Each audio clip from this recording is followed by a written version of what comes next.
그리고 이렇게 우리 회복 학교에 대한 마음을 조금 이렇게 좀 나누고 싶습니다.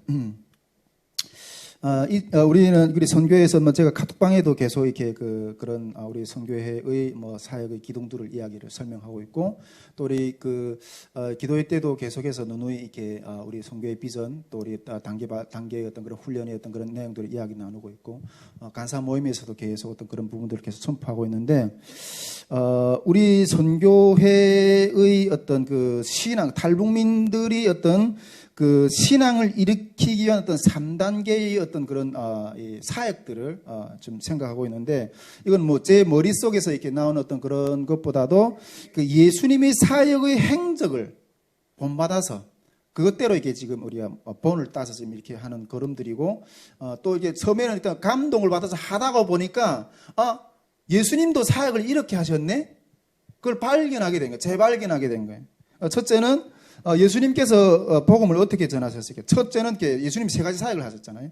복음을 전파하셨어요. 천국 복음을 전파하시고, 그 다음에 가르치시고, 두 번째는 가르치시고, 그 다음에 치유 사역을 하셨거든요. 이 3가지거든요. 예. 복음을 전파하시고, 가르치시고, 치유 사역. 우리 선교회도 이 복음 전파, 이건 우리 탈북민 통일 캠프를 통해서 탈북민들에게 신앙의 어떤 그런 충격을 주는 어떤 그런 부분이 이렇게 복음 전파, 예수님이 복음 전파의 어떤 그런 내용이 우리 탈북민 통일 캠프의 어떤 그런 모델이고, 또 예수님이 가르치셨잖아요. 근데 이렇게 우리가 말씀 학교를 통해서, 우리가 이제 말씀 학교를 통해서 탈북민들에게 통일 캠프에 오게 된 탈북민들이 말씀을 더 가까이 인도하기 위해서 말씀 학교를 통해서 말씀으로 다시 교육을 시키고, 또 예수님께서 치유를 하셨잖아요. 근데 이제 우리 이번에 또 준비하고 있는 회복 학교, 그걸 통해서 어떤 그런 3단계의 사역으로 우리도 이렇게 탈북민들이 어떤 그런 신앙을 깨우는, 세우는 어떤 그런 사역을 예수님이 어떤 사역하셨던 그 발걸음의 자취를 따라서 그렇게 지금 계획을 하고 이렇게 나가려고 있는데, 우리가 지금 말씀 학교까지는 모든 세팅이 체계가 어떤 교육자나 이런 것들이 다 이렇게 좀 구축이 되어 있어요. 말씀 학교까지. 그런데 이제 회복 학교를 이제 우리가 준비를 해야 되는, 개발을 해야 되는 어떤 그런 과제가 이제 남은 거죠. 예, 그런 과제가. 물론 이번 이 회복 학교는 우리 예수님 마음교회 연합을 해가지고 거기서 우리가 먼저 일단은 배우는 마음을 가지고 이렇게 들어가는데, 제가 이렇게 생각해 보니까 제가 하나님 앞에 제가 10년을 드린다 그랬잖아요. 10년을. 선교가 10년 이후에 어떻게 될지는 잘 모르겠어요. 근데 10년을 드린다고 했는데 올해가 5년 차거든요. 올해가 5년 차인데 이 5년 차 동안에 탈북민들이 신앙을 세우는 어떤 그런 이 사역을 이게 말씀학교, 통일 캠프, 이제 말씀학교, 그 다음에 이 회복학교. 나중에 이 회복학교라고 이름을 명명할지 어떻게 명명할지 그건 좀 더 이렇게 하나 앞에 기도하면서 이렇게 받아야 될 것 같은데, 이 5년 안에는 이게 올해까지는 이 탈북민들이 신앙을 세우는 이 사역을 이렇게 구축하는 데까지 한 5년 정도의 시간이 소요될 것 같아요. 그래서 나머지 5년은 어떻게 사용할까요? 나머지 5년은 이게 통일을 대비해서 우리가 일단 신앙을 세웠다면 이 사회 삶을 살아내는 이해를 하는 이렇게 사회통합 학교를 개발하는데 나머지 5년을 하나님이 또 이렇게 쏟게 하시지 않을까. 그래서 한 이 10년을 하나님 앞에서 아마 그런 사역을 행해서 통일 준비를 위해서 이렇게 제 삶을 또 우리 선교의 어떤 그런 삶을 이렇게 태우지 않을까 이렇게 생각되는데, 이제 회복 학교가 이제 우리 과제입니다. 이제는 계속해서 외칠 것이 이렇게 회복 학교를 계속해서 외칠 건데, 이제 말씀 학교까지는 이제 모든 교재와 또 훈련 어떤 그런 과정과 이런 것들이 이제 충분하게 준비되었다고 우리 3차 탈북민 통일비전 말씀 학교까지 이렇게 진행해 보면서 이렇게 이게 이 정도면 되겠다, 이런 훈련 프로그램을 가지고 이게 준비되겠다고 했는데, 이제 회복 학교를 이렇게 준비를 해야 되는, 이 회복 학교를 준비해야 되는 어떤 그런 것들인데, 제가 이 회복 학교의 필요성에 대해서도 누누이 설명을 드렸지만은 다시 한번 이야기하면, 제가 그 마태복음 12장 29절에 제가 한 10여 년 전에 제가 결혼하기 전에 10여 년 전에 제가 올해는 뭐 결혼 16년 차인데 결혼한 지 16년 됐었는데 결혼하기 전에 주님한테 주셨던 말씀이에요. 이거는 강한 자를 결박하지 않고서는 그 강한 자의 집을 늑탈할 수 없다는 거예요. 강한 자가 뭐예요? 강한 자는 그 사단을 말하는 거예요. 그 강한 자를 결박은 뭐예요? 그 사단을 결박해서 굴복시킬 수 있는 힘. 그것은 우리 주 예수 그리스도의 그 능력, 주님이 주시는 어떤 그런 능력, 이런 것을 말하는 이 말씀은 이 강한 자를, 그러니까 이게 하나님이 구원하기를 원하시는 그 영혼이 묵고 있는 그 사단을 결박할 수 있는 능력이 없으면 우리는 그 영혼을 주님 앞으로 인도할 수 없는 거예요. 할렐루야. 그런데 이 말씀을 주면서 이것이 북한 선교라는 거예요. 그때 이것이 북한 선교라고. 그런데 우리가 실제 그럴 거예요. 영혼을 뭐 아무리 뭐 탈북민이든 뭐 한국교회 성도든 뭐 세계 뭐 교회라든가 또 그런 세계 영혼들이든 그 영혼을 구원하려면 그 영혼들을 묶고 있는 어둠의 역사를 우리가 깨고 그 영혼을 건져낼 수 있는 힘이 없으면 구원할 수가 없어요. 본질에 가서는 거기거든요. 아무리 많은 다른 걸 준비해도 이 능력이 준비되지 않으면 아무것도 할 수 없는 거예요. 근데 이것이 북한 선교라는 거예요. 이것이 북한 선교다. 예, 그래서 그때 십몇 년 전에 결혼 전에 제가 이 말씀을 받고 그런데 그걸 어떻게 해야지? 그것을 어떻게 행해야 되지?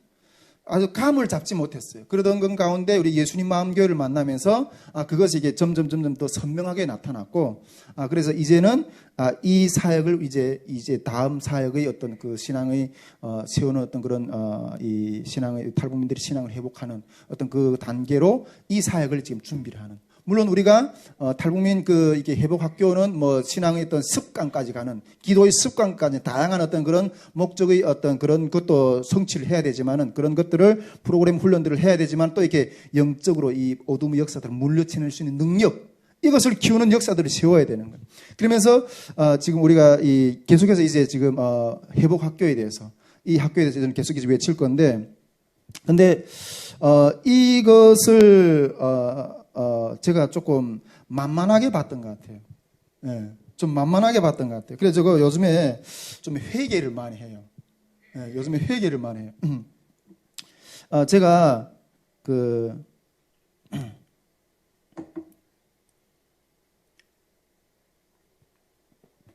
이게 좀 교만했던 마음들을 좀 먼저 회개해야 될 것 같아요. 전에 우리 예수님 마음교회도 보면서 예수님 마음교회도 제가 알고 있는 공동체고 또 이게 평안교회라고 있어요. 그리고 영건 형제 있잖아요. 영건 형제. 그 영건 형제가 이렇게 아버님이 하시는 어떤 평안교회라고 아주 조그만 교회가 있는데 조금 이게 그 사역들 그 틀은 표현하진 않았지만은 속으로는 좀 더 이게 박력 있게 할 수 있는데 왜 이렇게 좀 이렇게 그런 모습들 박력이 좀 없어 보이는 어떤 그런 모습들 우리 평안교회 같은 경우에는 노인을 두 분 이렇게 모시고 그냥 그 사역을 하거든요. 이게 좀 이렇게 영적으로 좀 많이 힘든 노인들이거든요. 그러면서 이 좀 박력 있게 좀 할 수 있는데 왜 이렇게 좀 이렇게 미미하게 하는가 이런 생각이 좀 있었어요. 근데 우리 요즘에 제가 지금 요한행제가하고 한 몇 주째 지금 같이 지내고 있는데 완전히 내 생각이 완전히 박살났어요. 이건 완전히 이런 짓에 한 사람을 섬기는 건 어떤 일당백인 거예요. 예. 뭐 100명의 교회 그 성도가 100명 있는 교회들 있잖아요. 100명 아무리 100명 있어도 이 영혼 하나 감당이 안 돼. 일당천이에요, 이게. 예. 야, 이게 보통 문제가 아니구나. 우리 박근성 목사님도 전에 그런 이야기를 했지만은 이게 그 몇천 명이 되는 교회가 이런 영혼 하나 감당이 안 되나. 다른 말로 말하면 그 어마어마한 교회의 크기 사이즈가 그렇게 큰다 할지라도 그 영혼 하나 감당할 능력이 안 되는 거예요. 능력이 안 되는 거예요. 근데 우리가 예수님 한 교회 뭐 지체들이 몇 명이 앉아 있는 것 같아도 이게 어마어마한 하나님의 영적인 크기를 비하면 다른 이 사이즈의 크기, 영적인 능력의 크기를 비하면 이게 뭐 몇백 명 있는 교회보다 훨씬 더 능력이 있는 거예요. 할렐루야. 예, 할렐루야. 그러면서 이거 내가 진짜 이게 너무 이렇게 이걸 좀 이렇게 다시 정신을 좀 바짝 차리고 이번에 이렇게 그 회복학교에 좀 이렇게 접어들려고 하는, 같이 가서 이렇게 부딪혀 보려고 하는, 씨름을 해봐야 되는, 강한 자를 결박하지 않고서는 그 강한 자의 집을 늑탈할 수 없다. 우리가 하나님 앞에서 이 역사를 경험해 보지 못하고는 영혼 구원이 나팔을 불 수가 없어요. 우리에게 능력이 없어가지고. 할렐루야. 그래서 우리 아마 이번 학교 때 우리 정말 예수님한교 연합에서 우리 스태프들이 가서 들어가면서 우리 예수님한교 청년들 또 여러 지체들 함께 중보하면서 하나님이 우리에게 어떤 것들을 더 배우게 하실까, 또 이런 기대를 가지고 들어갈 수 있기를 소망합니다. 단단하게 준비하는 마음을 가지고 정말 갑절의 기도, 갑절의 어떤 그런 집중의 어떤 그런 이게 그 모습이 또 필요할 것 같아요. 근데 딱 이게 이걸 한번 제가 요한이하고 같이 좀 지내보니까, 이건 우리가 지금 뭐 복잡한 이야기들 많이 배우잖아요. 이거 성경도 많이 배웠고, 근데 이거 보니까 이거는 논리 가지고 되는 싸움이 아니에요. 이거는 논리 가지고 되는 싸움이 아니에요. 어떤 영적인 대결인 거예요. 이거 그 영과의 영적인 영과의 어떤 만남이거든요. 그래, 어둠의 영과 성령의 역사가 어떻게 그 안에서 역사하시는가, 이런 것들을 우리가 실천을 통해서 이렇게 배워내야 되는 거예요. 그래야지 이 어둠의 역사들을 결박을 끊고 나아갈 수 있는 어떤 그런 믿음의 승리들을 세울 수 있을 줄 믿습니다. 그럼에도 불구하고 우리가 지금 이런 것들을 쭉 배우는 게 이 영들이 세계의